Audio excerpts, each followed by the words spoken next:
जय श्री सीताराम। हर हर महादेव। माता पार्वती के सरल प्रश्न करने पर बट वृक्ष के छांव में भगवान भोलेनाथ माता जी को सुंदर राम कथा का रसपान करा रहे हैं और माता जी सुन रही हैं बड़े प्रेम से। कथा आगे बढ़ती है तो भगवान भोलेनाथ ने माता जी को कहा कि हरि अनंत है, हरि की कथा अनंत है। एक दो अवतार के बारे में हम जैसी मेरी मति है, जैसी मेरी प्रेरणा है, वैसे मैं तुमको सुनाता हूँ। एक जन्म कर कारण ये हा, जेहि लगी राम धरी नर देहा। प्रति अवतार कथा प्रभु केरी, सुन मुनि बरन कबिन घनेरी। एक जन्म का कारण यह था, कई जन्म का बताया उन्होंने, जिससे श्री रामचंद्र जी ने मनुष्य देह धारण किया। हे भरद्वाज मुनि सुनो। यहाँ याज्ञवल्क्य जी भरद्वाज मुनि को भी यही कथा सुना रहे हैं। प्रभु के प्रत्येक अवतार की कथा का कवियों ने नाना प्रकार से वर्णन किया है। नारद श्राप दीन एक बारा, कल्प एक तहि लगी अवतारा। गिरिजा चकित भई सुनि बानी, नारद विष्णु भगत पुनि ज्ञानी। बड़े प्रेम से सुन रही थी, लेकिन जब यह प्रसंग आया कि एक बार नारद जी ने श्राप दिया था, अतः एक कल्प में उसके लिए अवतार हुआ। यह बात सुनकर पार्वती जी बहुत चकित हुई और बोली कि नारद जी तो विष्णु भगत और ज्ञानी हैं। मुनि ने भगवान को शाप किस कारण से दिया? लक्ष्मीपति भगवान ने उनका क्या अपराध किया था? हे पुरारी शंकर जी, यह कथा मुझसे कहिए। मुनि, नारद के मन में मोह होना बड़े आश्चर्य की बात है। क्यों कि रावण को माता जी, जब नारद जी एक बार हिमाचल के यहाँ पधारे थे तो हिमाचल ने माता जी का हस्त रेखा दिखाया था नारद जी को। त्रिकालज्ञ सर्वज्ञ तुम्हा, गति सर्वत्र तुम्हारी। कहु सुता के दोष गुण, मुनिवर हृदय विचार। तो नारद जी ने हस्त रेखा देख के मां पार्वती का तो बताया था कि नारद मुनि ने हंसकर रहस्य युक्त कोमल वाणी से कहा, तुम्हारी कन्या सब गुणों की खान है। यह स्वभाव से ही सुंदर, सुशील और समझदार है। उमा, अंबिका और भवानी इसके नाम है। कन्या सब सुलक्षणों से संपन्न है। यह अपने पति को सदा प्यारी होगी। इसका सुहाग सदा अचल रहेगा और इससे इसके माता पिता भी यश पावेंगे। यह सारे संसार में पूज्य होगी और इसकी सेवा करने से कुछ भी दुर्लभ न होगा। संसार में स्त्रियां इसका नाम स्मरण करके पतिव्रत रूपी तलवार की धार पर चढ़ जाएंगी। हे पर्वतराज, तुम्हारी कन्या सुलक्षणी है। अब इसमें जो दो चार अवगुण हैं उन्हें भी सुन लो। गुणहीन, मानहीन, माता पिता विहीन, उदासीन, संशयहीन, लापरवाह, योगी, जटाधारी, निष्काम हृदय, नंगा और अमंगल वेश वाला ऐसा पति इसको मिलेगा। इसके हाथ में ऐसी ही रेखा पड़ी है। यह सुनकर मैना और हिमाचल को बड़ा दुख हुआ कि ये नारद जी क्या कह रहे हैं। तो नारद जी ने बोला कि भाई ऐसी हस्तरेखा बोल रही है। जोगी जटिल काम मन, नगन अमंगल बेश, अश स्वामी यही कह मिली परिहस्तय सिरेक। तो उन्होंने उपाय पूछा तो नारद जी ने बोला कि वैसे तो बड़ा कठिन है, लेकिन एक उपाय है। जऊ तप करे कुमारी तुम्हारी, भावी मेट सकहीं त्रिपुरारी। यद्यपि बर अनेक जग माही, यही कह शिव तज दूसर नाही। मैं शिव जी की आराधना करें, शिव जी प्रसन्न हो जाएंगे तो वो कुछ भी कर सकते हैं। यही बात माता पार्वती ने नारद जी को गुरु रूप से स्वीकार कर लिया और माता जी ने घनघोर बहुत बड़ी तपस्या किया। कैसे तपस्या किया? कछु दिन भोजन बारी बताशा, किए कठिन कछु दिन उपवासा। बेल पाति मही परई सुखाई, तीन सहस सम्मत सोई खाई। पुनि परिहरे सुखान उपरना, उमहि नाम तब भयउ अपरना। देखि उमहि तप खीन शरीरा, ब्रह्म गिरा भय गगन गंभीरा। भयउ मनोरथ सुफल तव, सुनु गिरिराज कुमारी। परिहरु दुसह कलेसु सब, अब मिली हैं त्रिपुरारी। ऐसा हठपूर्वक व्रत न कोई किया था, न कोई कर सकता है जैसा माता जी ने व्रत किया। और परीक्षा लेने के लिए सप्तऋषि भी आए तो माता जी ने उनको भी जवाब दिया कि चाहे त्रिपुरारी महेश जी भी अगर बोलें तो मैं गुरु के अपने वचन को टालूंगी नहीं, मैं हठ पूर्वक करूंगी, क्योंकि मैं पर्वत राज की पुत्री हूं। अगर महेश भी कहते हैं तो भी मैं यह व्रत नहीं त्याग सकती। तो कथा आगे बढ़ती है। माता जी ने प्रश्न किया कि कारण कवन श्राप मुनि दीना, काय अपराध रमापति कीना। यह प्रसंग मोहि कहु पुरारी, मुनि मन मोह आचरज बारी। रमापत का अपराध बताती हैं माता जी कि रमापत ने क्या अपराध किया।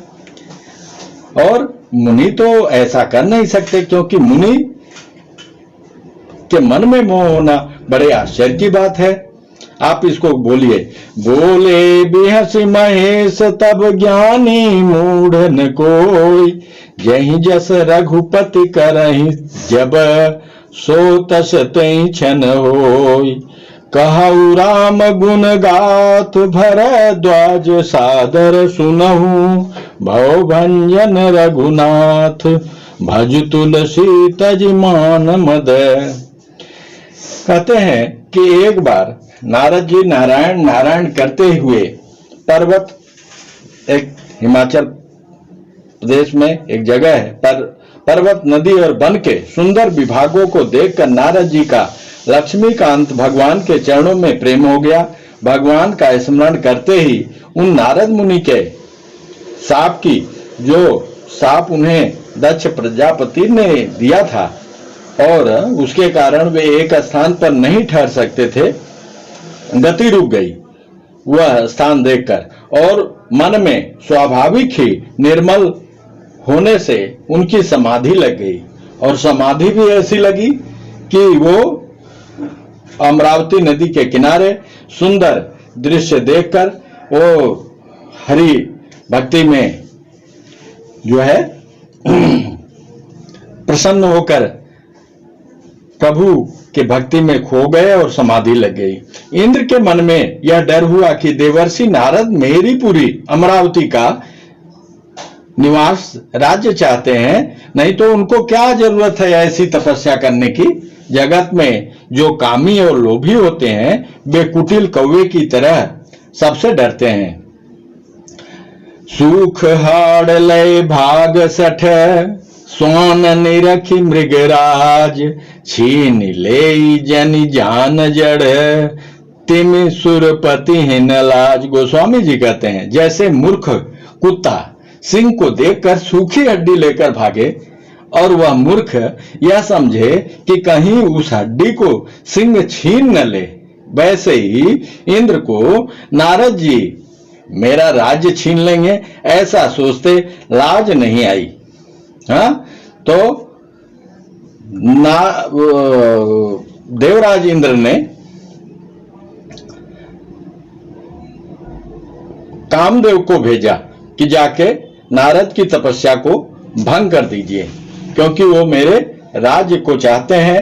अंततोगत्वा कामदेव गए और नारद जी की समाधि नहीं टाल पाए, कोई क्षोभ नहीं हुआ।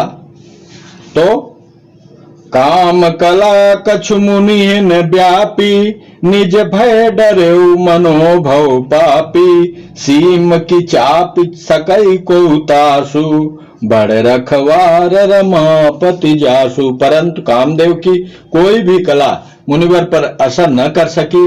तब तो पापी कामदेव अपने ही नाश के भय से डर गया। लक्ष्मीपति भगवान जिसके बड़े रक्षक हों, भला उसकी सीमा मर्यादा को कोई दबा सकता है। सहित सहाय सभीत यति, मानिहारि मन मैन, गए सिजाई मुनि चरण तब, कही सुठी आरत बैन। तब अपने सहायकों समेत कामदेव ने बहुत डर कर और अपने मन में हार मानकर बहुत ही आर्त दीन वचन कहते हुए मुनि के चरणों को जा पकड़ा। भयउ न नारद मन कछु रोषा, कहि प्रिय बचन काम परितोषा, नाई चरण सिर आय सुपाई, गयउ मदन तब सहित सहाई। मुनि सुशीलता आपन करनी, सुरपति सभा जाई सब बरनी, सुनि सब के मन अचरज आवा, मुनि प्रशंसी हरि सिर नावा। सबको आश्चर्य हुआ कि नारद की समाधि टल नहीं पाई, कामदेव हार गया। तो नारद जी बड़े प्रसन्न हुए और गए शंकर भगवान के पास।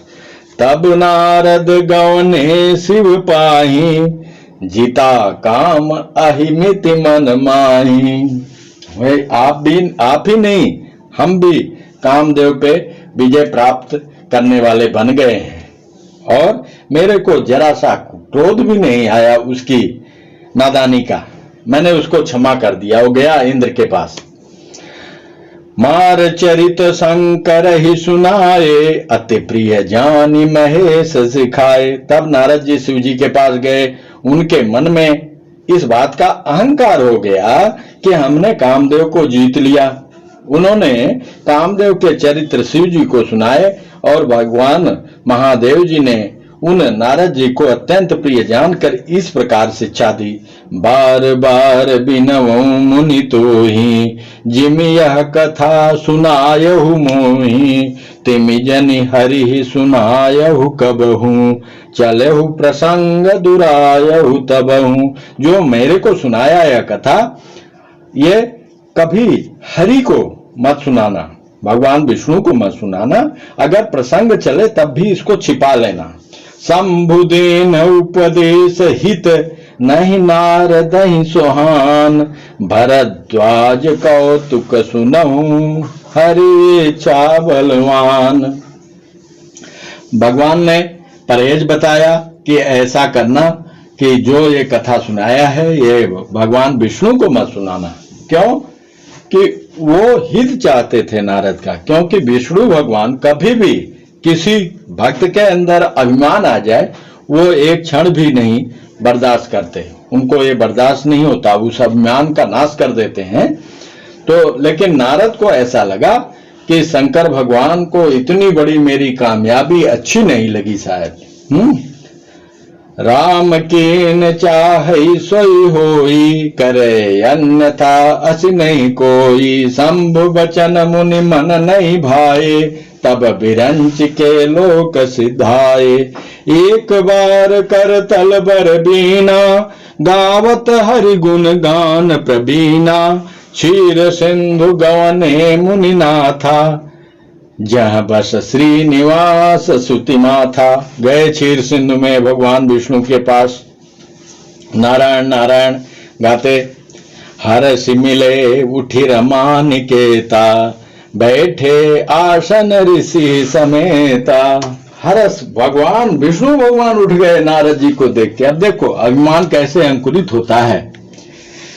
और नारद जी ये सोच रहे हैं कि ये तो सर्व शक्तिमान है, अंतर्यामी है, मेरी कामयाबी के कारण ऐसा इनको प्रेरणा हुई कि हमारा स्वागत, पहले ऐसा उठ के स्वागत नहीं किया, अब उठ के स्वागत कर रहे हैं। बोले बिहसी चराचर राया, बहुते दिनन कीनि मुनि दाया। अब भगवान विष्णु भी हंसकर बोल रहे हैं, अरे मुनि, बहुत दिनों के बाद तुमने दया किया है, कहां थे? शुरू कर दिया प्रसंग। काम चरित नारद सब भाखे, यद्यपि प्रथम बरज शिव राखे। अति प्रचंड रघुपति के माया, जहिन मोह अस को जग जाया। भगवान की माया बड़ी विचित्र है। नारद जी अभिमान पूर्वक बड़े प्रेम से कि हे प्रभु, सब आपकी ही कृपा से ऐसा ऐसा ऐसा ऐसा कर लिया, हुआ, और काम देव हमारे चरणों पे गिर पड़ा, हमारे को कुछ आपके दया से कुछ भी नहीं हुआ। तो नारद कहु सहित अभिमाना, कृपा तुम्हारी सकल भगवाना। करुणा निधि मन देख विचारे, उरयं करऊ गर्भ तरु भारी। भगवान अंतर्यामी हैं, तो ये भी तो जानते हैं कि जब शिव जी ने मना किया था कि ये प्रसंग छिपा ले जाना, लेकिन तुम बड़े बहादुरी के साथ, तो इसका मतलब अहंकार है। तो इस अहंकार को हम दूर करते हैं। बिरचौ मगमहु नगर तई, सत जो जन विस्तार। श्रीनिवास पुरते अधिक, रचना विविध प्रकार। श्रीनिवासपुर की रचना 7 योजन रचना कर दिया। उसी रास्ते से नारायण नारायण करते कई बार श्री नारद जी निकले हैं, लेकिन वो नगर उनको कभी दिखाई नहीं दिया, क्योंकि नगर तो अभी प्रकट कर दिया इन्होंने। आश्चर्यचकित हो गए नारद जी, अरे ऐसा तो हमने कभी नहीं देखा, इतने ध्वज पताका, इतने हाथी घोड़ा, ऐसा क्या हो गया, यहाँ चल के देखना चाहिए। अब शेष कथा आगे। जय श्री राम, हर हर महादेव।